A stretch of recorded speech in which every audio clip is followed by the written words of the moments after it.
Dr. Quinn, you shared of an uncomfortable situation in your clinic this past weekend. What happened? Oh, wow. The bottom line is the patients were actually fighting. The husband was so upset because his back was hurting. He had to sleep on the sofa the night before. And the wife explained the reason why was that he told her she couldn't fit any of her clothes and she needed to do something about this.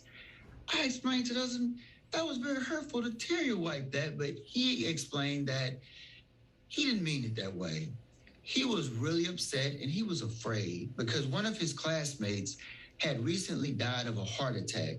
And he was so worried that his wife was vulnerable, at risk. So he wanted her to be healthier so they could spend more time and live a long, healthy life together.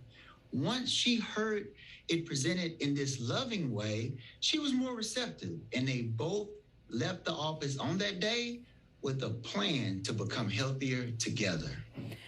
Yeah, so there is a way going about this and talking to your loved one. Talk to us about this new strategy. Well, basically, this strategy, it's using something that's research proven. It's called finding internal motivation. Like our patient, she didn't want to get healthier or get to a healthier weight simply because of external motivation, which is the opposite, simply because her husband wanted her to, which she could probably do it for a little while, but the research has overwhelmingly demonstrated with internal motivation, a person has a much higher probability of success long-term and a healthier life.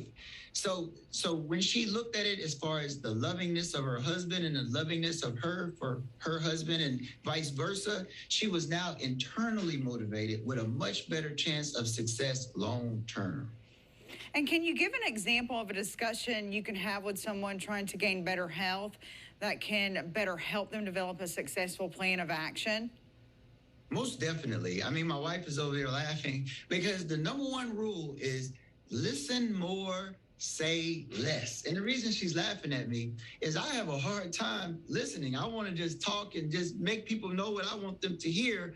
But when you're trying to help somebody get healthier, trying to help them find that internal motivation, you want to listen to them and listen to what's worked in the past, what has not worked in the past, what their likes are. Maybe they don't want to go walking every day, but maybe they want to do some dancing in their house to a video. But the bottom line is help them find that internal motivation, and there's a much better chance for success.